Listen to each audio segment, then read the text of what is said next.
Nos metemos de lleno en la parte más política del programa, la que más me divierte, donde hay rosca, donde se juega el poder. Estamos con Laura Alonso, diputada del PRO. ¿Cómo le va? Hola, ¿qué tal? ¿Cómo ¿Todo bien? estás? Muy bien. ¿Cómo está el Congreso? El Congreso está llamativamente, por lo menos en la Cámara que me toca trabajar, que es la Cámara de Diputados, está llamativamente detenido, ¿no? Es como que trabaja espasmódicamente, con intermitencias. Esta promesa que había hecho Julián Domínguez y Agustín Rossi de que íbamos a sesionar cada 15 días, no se ha cumplido.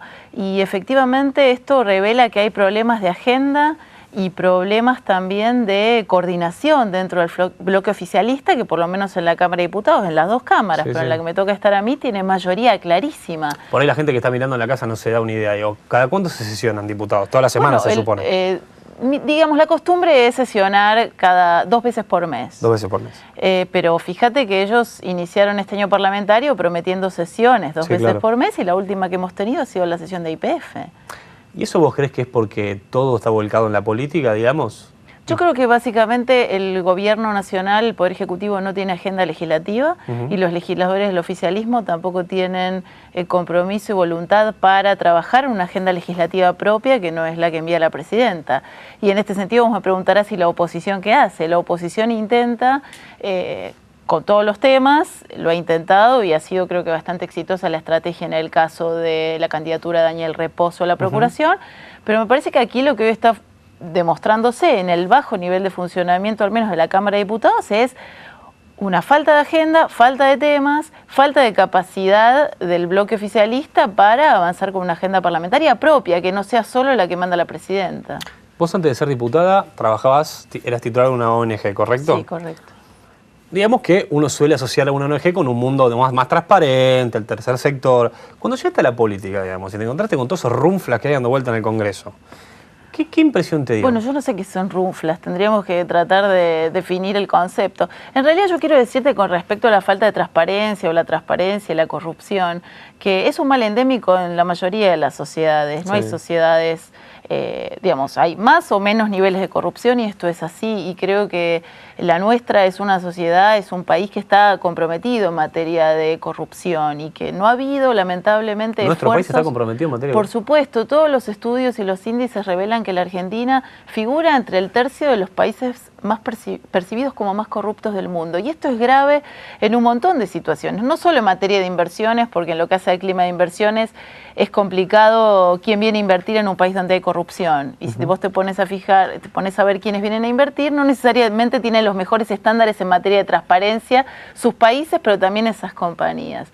Y por otro lado, esto afecta directamente al bolsillo de las personas y a los que menos tienen, porque cuando te prometen que se va a hacer un hospital y el hospital tarda 20 años o no se hace nunca, y hay renegociaciones y pagos y una obra que nunca termina, el que pierde es el que menos tiene, que necesita ir al hospital y que además está pagando sus impuestos, porque impuestos pagamos todos cuando compramos un sachet de leche en un almacén, porque todos pagamos IVA. Y esto es lo que complica, que en realidad la corrupción hoy le quita oportunidades a los que menos tienen de acceder a derechos, como por ejemplo sería en el caso de un hospital de derecho a la salud, o en el caso del transporte público, como lo hemos visto en el accidente en Once, o en todos los descarrilamientos que estamos teniendo en el sistema ferroviario. Entonces es un tema que hay que encarar con seriedad y que no puede ser encarado por uno, sino que tiene que ser encarado por toda la clase política, o mayoritariamente, ampliamente por la clase política en la Argentina, pero también por el sector privado que invierte en la Argentina. El sector privado tiene una deuda fundamental en materia de comprometerse por mayor transparencia y lucha contra la corrupción, que no hemos visto. ¿Por qué te metiste en política? Porque pensé y sentí que mi tiempo en el mundo de las ONGs había terminado. Me parecía que había cumplido una tarea, que era tratar de promover este tipo de agendas de participación ciudadana, de control de gestión, pero que no era suficiente, y fue una decisión muy personal. ¿Sirve para algo eso? Digamos, sí, por supuesto. Todo sirve. Todo lo que es generar opinión informada, control, sirve siempre desde el... Pero las ONG, digo, ¿pueden controlar el poder realmente? Sí, por supuesto que han controlado y controlan y han generado hitos importantes. Las organizaciones no gubernamentales, digo, desde el CELS, que es un organismo de derechos humanos, hasta Poder Ciudadano, organizaciones que hacen propuestas de política pública como el CIPEC. Ha habido hitos de acceder a información pública sensible que el Estado se negaba a entregar. Por ejemplo, en materia de derechos humanos lo hizo el CELS con un fallo muy conocido, que es el fallo Tiscornia.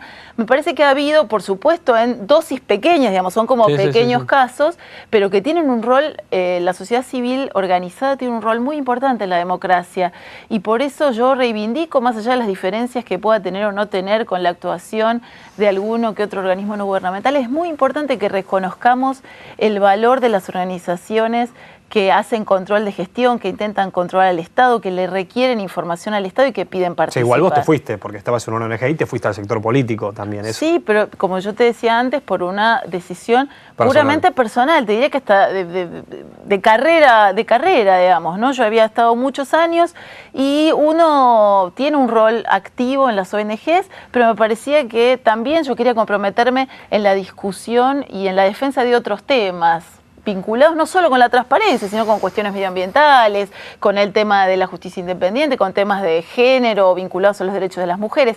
Y esa amplitud también se revela cuando uno está en la política. Ahora se está tratando la ley de despenalización de la tenencia. ¿Cómo va a votar el PRO? En realidad yo te digo sinceramente, yo no sé qué se está tratando, porque ha habido muchas marchas y contramarchas. Y esto yo sí quiero plantearlo. Porque ¿Pero en comisiones no se empezó a tratar el tema? Se ha tratado, pero pareciera que hay bloques completamente monolíticos y disciplinados respecto a esta cuestión, como por lo menos lo han planteado algunos sectores del oficialismo. O sea, ¿vos crees que el PRO no va a votar de la misma forma todo el bloque? Lo que quiero decirte es que los dos bloques mayoritarios, que son el Frente para la Victoria y la Unión Cívica Radical, no tienen una posición cerrada respecto a este tema.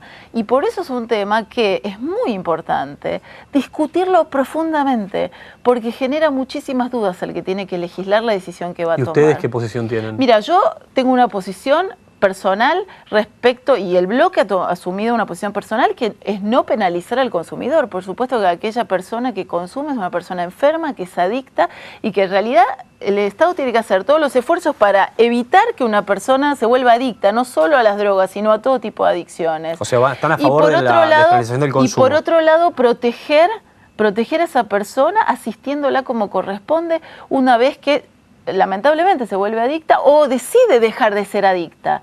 Y el problema hoy en la Argentina es la desprotección. Y después hay otros temas que son importantes y que están fuera de esta discusión y que nosotros queremos incorporar a esta discusión, que es que hemos hecho en la última década en materia de lucha contra el narcotráfico. Y esa Argentina, que hace 30 años era un país de tránsito, que hace 20 años se transformó en un país consumidor de drogas, en los últimos 10 años se ha transformado en un país productor. Y acá hay muchas preguntas que no han sido respondidas. ¿Van a hacer un proyecto paralelo ustedes? Nosotros estamos trabajando en varios proyectos, no en un solo proyecto. Por eso te digo que para nosotros hay una mirada vinculada al individuo, por supuesto, que tiene, el artículo 19 de la Constitución y la autonomía personal lo avala, pero también una mirada desde nuestro punto de vista vinculada a la prevención, al tratamiento y la asistencia de los adictos, y por otro lado a la seguridad y a la lucha contra el narcotráfico. Estos aspectos, te diría que están bastante, estos segundos dos aspectos están muy ausentes de esta discusión y nosotros queremos incorporarlos. No es una decisión fácil. Cuando uno enfrenta familias desgarradas, destruidas, sobre todo en núcleos sociales más bajos, te digo sinceramente que hay posiciones que uno puede tener muy asumidas en teoría, pero cuando se enfrenta con la realidad de la destrucción que produce en muchas familias, en muchos hogares la droga, es muy difícil la decisión. Por eso yo creo que es bienvenido el debate y que nos lleve tiempo el debate, porque cuanto más tiempo nos lleve, mejor decisión podremos tomar, espero que todos. Sí, claro. ¿Fumaste marihuana alguna vez? Sí. Sí. ¿Y lo seguís haciendo? No, no lo hice alguna vez en mi época universitaria. ¿Y vos sos de los que piensan? 3, 4 veces también. Te agradezco la sinceridad, porque en general todos los que vienen acá dicen, no, nunca fumaba, y uno se da cuenta.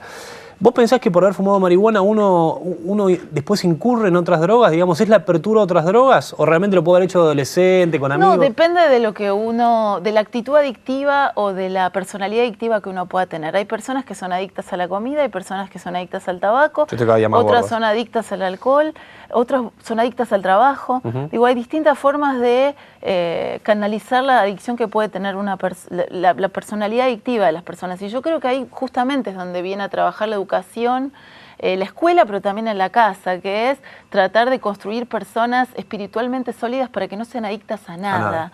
Y en ese sentido te digo, yo también he fumado tabaco 10 veces en mi vida, habré fumado marihuana 3 veces en mi vida. No soy una persona, no tengo una personalidad adictiva, no tomo alcohol, más que compartir una copa con algún amigo, pero yo no me pongo como ejemplo. Hay mucha gente, hay muchas personas que no han tenido la fortaleza espiritual, la educación, el acompañamiento familiar para poder decidir. Yo siempre digo, si voy a un kiosco y venden ginebra, yo no compro ginebra, compro agua mineral. Pero esa es la decisión también individual de cada uno. También la realidad es que muchos que quisieran comprar ginebra tienen bastantes dificultades para ir a un kiosco porque no venden. Y si vos en todos los kioscos vendieras ginebra, algunos que están indecisos... Pero lo que quiero decir, te podés ir a un supermercado chino y compras alcohol o podés comprar otro tipo de cosas. Por eso a mí también me parece que centrar el debate no solo en la cuestión general y todos estos problemas que hablamos de lucha contra el narcotráfico, salud y demás, también están vinculados con pensar qué personas estamos, qué ciudadanos, qué personas estamos construyendo, educando para enfrentarse con una vida muy compleja en una sociedad muy compleja. ¿Qué piensas que le falta al PRO para ser una fuerza nacional, digamos?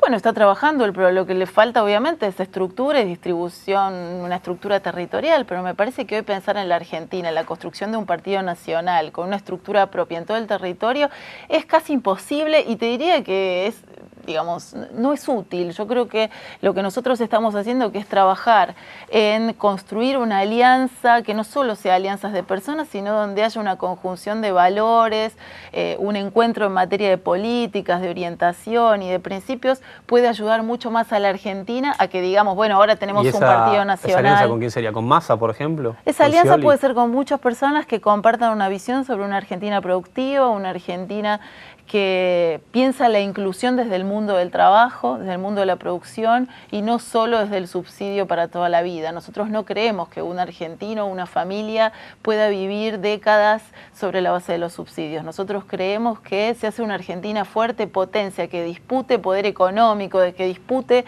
en el concierto de las naciones con una economía fuerte. Y una economía fuerte es una economía donde hay trabajo, donde la gente puede desarrollarse a partir de su trabajo, que es el que lo dignifica, y no a partir de tener 1, 2, 3 o 4 planes sociales. Yo no sé si sabés, pero todas las diputadas que pasan por acá son sometidas a un breve cuestionario que tiene que ver con la intimidad. Pero no es ninguna barbaridad. ¿Quiénes son de los diputados? No del funcionario, de los diputados del kirchnerismo, el que más fachero te parece? No miro. ¿No mirás? No. ¿Vas así, entrás? No miro. ¿Funcionarios? Porque lo tenés que ver en la tele. No miro. No vas a opinar sobre el tema. No miro esas cosas porque me parece... No. Acá Paula Bertoli abrió un debate diciendo que eran Randazzo y Rossi. La felicito, yo no los miro. Yo los miro por otro lado, por sus decisiones y por sus acciones. Y a partir de ahí los juzgo. ¿Y quién te parece de los más serios, entonces, del kirchnerismo? Me pusiste... Esto no es íntimo. Esto no es un cuestionario. Ya que no me quisiste responder lo íntimo, vamos por... Mira, yo lo conozco hace muchos años, hemos sido compañeros de la facultad y le tengo respeto intelectual a Juan Manuel Abal Medina. Sí.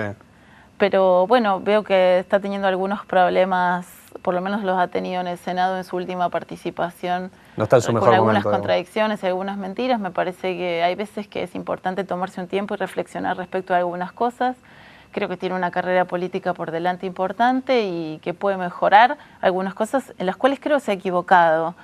Pero tengo respeto intelectual y político, nos conocemos hace más de, no voy a decir 20 años, pero sí, 20 años. ¿Pero él cambió en estos años? Bueno, no sabría decírtelo en realidad, porque no tenemos una relación estrecha. Pero el Abal Medina que vos conocías hace 10 años y se sentaban a tomar una copa de vino, ¿es el mismo de hoy? No lo veo distinto. Yo sí creo que es una persona que está convencida en defender este modelo, este proyecto político, en el cual yo no tengo acuerdo, como no hemos tenido acuerdo en un montón de otras discusiones universitarias, si quisieras. Pero le respeto eso, le respeto también sus convicciones. Y yo también defiendo lo que tengo que defender y lo que creo con convicción. Laura, muchas gracias por todo. Gracias a vos. Me imagino solapadamente me dijiste el más fachero de Abal Medina, pero lo voy a dejar para otro programa. No, aparte forma parisien, que es horrible. Gracias por todo. Le mandamos un beso al pingüino, esperemos tenerlo acá la semana que viene. Esto fue día de cierre. Mucha atención con todo lo que viene en la semana. Gracias por todo. Chau.